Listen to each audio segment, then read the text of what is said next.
Book of Esper के इस episode की स्टार्टिंग में जो जूफन होता है वो कहता है, मिस तुम्हें तो मुझसे ज्यादा अच्छा पता होना चाहिए कि तुम्हें अभी कैसा लग रहा है। और अब जरा तुम ही सोचो, जब तुम अनकॉन्शियस थे तो तब तुम्हारे साइड में एक इंसान सॉरी एक आदमी था और वो एक फुल्ली एडल्ट मैन था। और अब तुम ही बताओ, क्या कुछ हुआ होगा या फिर कुछ नहीं हुआ होगा, तुम्हें इसके बारे में डिसाइड कर लो। वैसे ही वो लड़की कहती, मैं तुम्हें मार डालूंगी। इस समय उस लड़की ने अपना आपा खो दिया था और आंसू बहाते हुए अपनी तलवार को जूफन के ऊपर तान दी, जैसे कि उसके लिए ये एकदम सही नहीं था। देन वैसे ही जूफन ने उसे और उकसाया, आओ मुझे मार दो, लेकिन इससे कोई फर्क नहीं पड़ेगा क्योंकि कोई तुम्हें पहले से ही ले जा चुका है, ये कभी भी नहीं बदलेगा। फ्लाइंग क्लाउड मैनर के गार्ड्स के साथ में अगर तुम मुझे मार दोगी तो तुम भी जल्दी मेरे पीछे आ जाओगी, शायद हम साथ साथ मर भी जाएं, हमेशा के लिए एक दूसरे के साथ हो जाएं। खैर वैसे मुझे तो कोई आपत्ति नहीं है क्योंकि मेरा बेटा खुद की देखभाल कर सकता है और जब तक मिस को किसी और की चिंता नहीं है तो फिर चलो प्यार के नाम पर मरते हैं। देन वैसे ये सुनकर वो लड़की बहुत ज्यादा ही गुस्सा हो जाती है और इस समय वो अपने दांतों को पीस रही थी गुस्से में। इस समय जो उसकी तलवार थी वो एकदम वहीं पर थी, वो बिल्कुल भी नहीं हिल रही थी, वो बस एक जगह रहकर कांप रही थी। और फिर जूफिन वैसे ही अपने मन में कहता है, मुझे पता था ये इस सिटी में अकेली नहीं है और हो सकता है कि इसके रिश्तेदार यहाँ से कहीं दूर हों, लेकिन ये बात उसके हेसिटेट करने के लिए इनफ नहीं थी। और इस तरह के ह्यूमिलेशन की वजह से जो इम्पल्स होती है वो ह्यूमन की फर्स्ट चॉइस होती है, लेकिन ये हेसिटेट कर रही थी क्योंकि उसके लोग अभी भी आसपास थे और खतरे में थे और अगर इस वजह से इस लड़की को कुछ हो जाता तो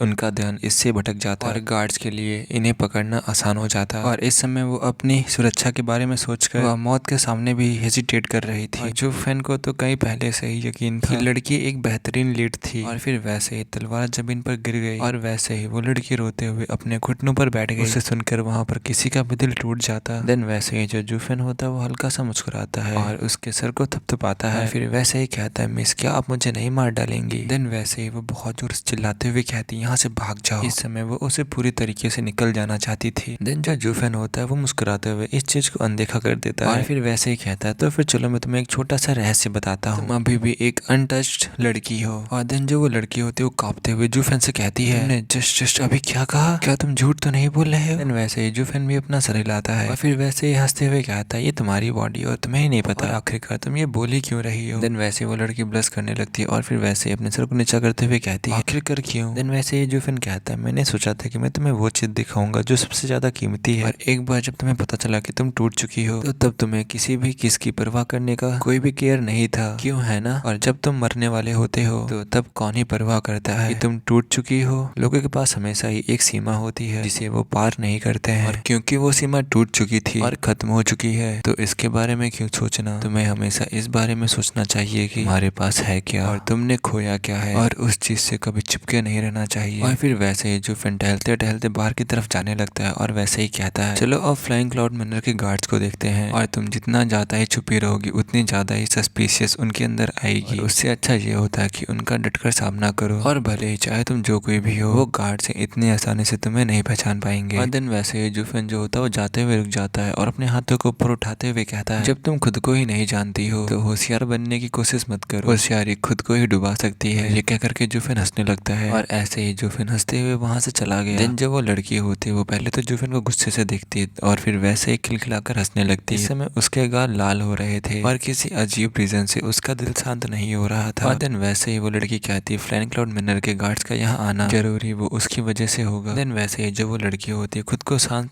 करने के लिए एक लंबी सी सांस लेती है और फिर वैसे ही जिस तरफ जूफन गया था वो भी उस तरफ जाने लगती है। और इस समय सबसे सुरक्षित जगह खतरे के बीच थी और इस समय जो जूफन था उन गार्ड्स के सामने पहुंच चुका था। इस समय जूफन के सामने दर्जनों सोल हार्मनी एक्सपर्ट खड़े थे और उन लोगों ने जो ड्रेस पहना था उनके ऊपर सिंबल बना था फ्लाइंग क्लाउड मैनर का। देन वैसे ही जूफन एक हम्बल मैन की तरह उनके सामने झुकता है और फिर वैसे ही कहता है, सीनियर्स मैं आपकी मदद कैसे कर सकता हूँ? देन उनमें से जो एक आदमी होता है जो कि सोल हार्मनी एक्सचेंज कल्टीवेटर होता है वो जूफन की कल्टीवेशन देखता है और देन उसको इग्नोर करते हुए उससे पूछता है, क्या तुम इस टाउन में न्यू हो? देन जूफन भी कहता है हाँ। देन दोबारा से वो गार्ड्स कहते हैं, तो फिर ये चाइल्ड कौन है? वो आदमी गुस्टन टोन की तरफ पॉइंट करते हुए पूछा जूफन। देन जूफन भी उनको ग्रीट करते हुए कहता है, सीनियर ये मेरा बच्चा है इकलौता। गार्ड्स दोबारा से पूछते हैं, तुम कहाँ से आए हो? जूफन कहता है वेस्टर्न लैंड से। गार्ड्स पूछते हैं किस लिए आए हो? जूफन कहता है पीछा करने वालों से बचने के लिए। गार्ड्स दोबारा से पूछते हैं तुम्हारे साथ और कोई भी आया है? और देन वैसे ही जूफन रुक गया। जूफन को यकीन था क्या वो लड़की इन लोगों से मिलने के लिए आएगी। अगर जूफन हाँ कहता है तो वो खुद को बर्बाद बात करने जैसा होगा अगर वो लड़की यहाँ पर नहीं आती है तो, और अगर जूफेन ने उन्हें मना कर दिया और अगर इन गार्डों ने उसे ढूंढ लिया, देन तब भी जो रिजल्ट होगा वो सेम ही होगा। देन जो गार्ड होता है दोबारा से कहता है कि यहाँ पर और भी कोई लोग हैं तुम्हारे साथ में। देन वैसे एक लड़की कहती है हाँ मैं भी हूँ। इस समय जो वो लड़की थी वो ब्राइट स्माइल के साथ वहाँ पर आ चुकी थी। वैसे ही वो लड़की उछलते हुए आगे बढ़ती है और देन वैसे ही एक मासूम लड़की की तरह शर्मीली नजर से जूफेन के पीछे आकर रुकी। उसके व्यवहार को देखकर जो गार्ड्स थे वो अचंभित रह गए। इस समय वो खोए हुए से लग रहे थे। इससे लड़की को सेल्फ कॉन्शियसनेस का एहसास हुआ और वो वैसे ही वो जूफेन के पीछे छुप गई, जैसे कि एक छोटी बहन अपने बड़े भाई के द्वारा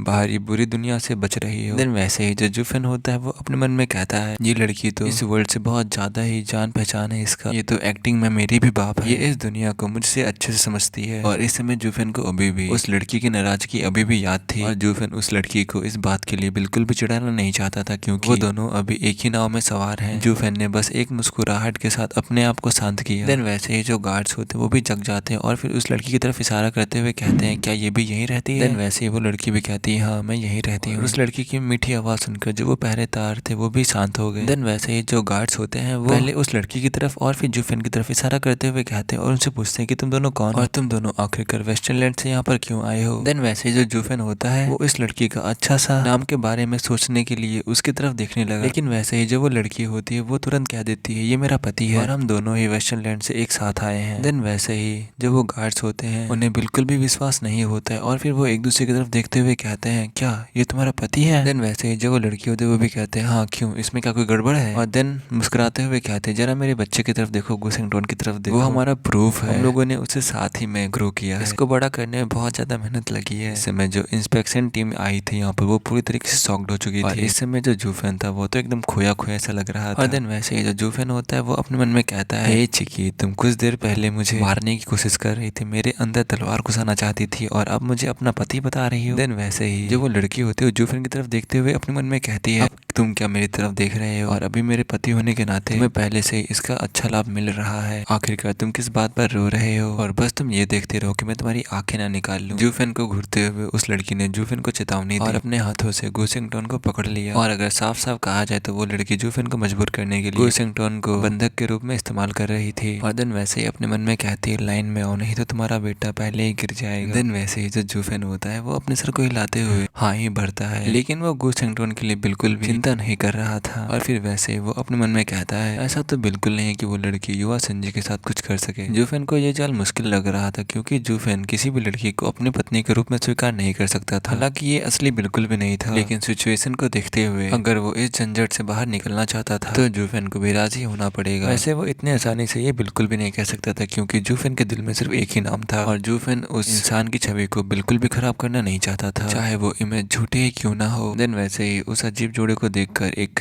गार्ड पूछता है मिस केवल वो आदमी सिर्फ रेडियन स्टेज के 5th लेयर पर है जबकि आप इथेरियल स्टेज के 8th लेयर पे। जो वो गार्ड थे वो इस चीज को बिल्कुल भी समझ नहीं पा रहे थे। दुनिया में डिफरेंट लेवल के डिफरेंट कल्टीवेटर्स होते हैं जो साथ में कल्टीवेशन करते हैं, लेकिन ये वर्ल्ड एक ऐसा वर्ल्ड था जहाँ पर मेल की कल्टीवेशन हाई होनी चाहिए और मेल ही मेन होता है। और ऐसे ही इनके बारे में और भी चीजें बताई जाती है वो मैं नहीं बता। देन वैसे ही जो गार्ड्स होते हैं दोबारा से कहते हैं मिस आपके स्ट्रेंथ के अकॉर्डिंग आप जरूरी वेस्टर्नलैंड में बहुत ज्यादा इंपॉर्टेंट होंगे और क्या ऐसा हो सकता है कि आपने अपनी जीन और डुअल कल्टीवेशन फिर से भरने के लिए हैरम शुरू कर दिया हो। लड़की ये सुनकर पूरी तरीके से शर्मा गई और फिर वैसे भड़कते हुए कहती है तुम तो हैरम बना रहे हो, हम तो बस एक परिवार है और हमारा एक बच्चा भी है और मैं जीन को भरने जैसा घिनौना काम कैसे कर सकती हूँ। दुनिया में ताकत का बोलबाला है, लोग ताकत के लिए कुछ भी कर सकते हैं, यहाँ तक कि औरत भी। सॉरी ये गार्ड बोल रहा था, जो गार्ड ये बोल रहा था उसकी मुस्कान बहुत ज्यादा ही गंदी थी। और फिर वैसे दोबारा से कहता भाइयों जगह की तलाशी लो और अगर उसके पास हरम है तो वे बहुत सारे होंगे और ऐसा तो बिल्कुल नहीं हो सकता कि ये सिर्फ 3 ही हो। जैसा कि उस आदमी ने बोला था वैसे ही वो लोग भी करने लगते हैं। देन वैसे ही सभी आदमी अंदर की तरफ जाने लगते हैं। इस समय उस लड़की का जो फेस था वो एकदम ही कॉन्फ्लिक्टेड और डिप्रेस्ड लग रहा था और फिर वैसे वो जूफेन की तरफ देखती है और फिर वैसे ही अपने मन में कहती है मैं भी तुम्हारे ऊपर विश्वास नहीं करूंगी और दूसरे की तो बात ही छोड़ दो क्योंकि हमारे कल्टीवेशन में बहुत ज्यादा ही अंतर है, इसीलिए कोई भी हमारे रिलेशन के ऊपर कोई भी विश्वास नहीं करेगा। देन सब कुछ जांच पड़ताल करने के बाद जो गार्ड्स होते हैं वो 1 घंटे के बाद वापस आते हैं और इस समय उन गार्ड्स को बिल्कुल भी विश्वास नहीं हो रहा था कि इस स्ट्रॉन्ग यंग वुमेन के पास सिर्फ एक ही आदमी है। देन वैसे जो जूफेन होता है वो स्मेल करते हुए आगे आता है और उनको वो करते हुए कहता है, सीनियर प्लीज आप इसकी नॉनसेंस वाली बातों पे मत आइए, ये मेरी कोई वाइफ नहीं है। और जब गार्ड्स वो सुनते हैं वो लोग वैसे ही कहते हैं, क्या नहीं है तुम्हारी वाइफ? और जब वो लड़की ये सुनती है तो वैसे ही वो भी परेशान हो जाती है और उसकी पूरी बॉडी से पसीना निकलने लगता है। देन वैसे ही वो लड़की होती है वो कहती है अपने मन में, क्या ये मुझे बेचना चाहता है? देन वैसे जो गार्ड होते हैं वो पूछते हैं, तो ये कौन है और आखिरकार ये तुम्हारे साथ क्यों रह रही है? देन वैसे जो जूफेन होता है वो उन्हें बताता है, सीनियर सच्चाई ये है कि ये मेरी कजन है और जो हमारे क्लैन है वो हमें हैंड कर रहे हैं, इसीलिए हम लोग यहाँ पर भाग गए। और जब गार्ड ये सुनते हैं तो वैसे वो चिल्लाते हुए कहते हैं, क्या ये तुम्हारी कजन है? तो फिर आखिरकार ये तुम्हें अपना पति क्यों बता रही थी? देन वैसे ही जो जूफेन होता है उसकी तरफ लड़ते हुए कहता है, एक्चुअली ये मेरी वाइफ बनना चाहती है, लेकिन जो मेरा दिल है वो कहीं और है, जिसे कोई और लड़की नहीं ले सकती। ये बस पहले एक छोटा सा जोक कर रही थी, प्लीज आप उसे बिल्कुल भी सीरियस मत लीजिएगा। देन वैसे ही जो गार्ड होता है चिल्लाते हुए कहता है, मुझे सही सही बताओ आखिरकार यहाँ पर चल क्या रहा है, नहीं तो मैं इस लड़की को अरेस्ट कर लूंगा। देन वैसे ही जो जूफेन होता है वो स्माइल करते हुए कहता है, यस ऑफ कोर्स सीनियर, आप मुझे अलाउ कीजिए हर एक चीज को बताने के लिए। जो मेरी कजन और जो मैं हम दोनों ही साथ में बड़े हुए हैं और मुझे पता है कि ये मुझसे प्यार करती है, लेकिन मैंने इसे एक्सेप्ट नहीं किया। और सीनियर, क्या आप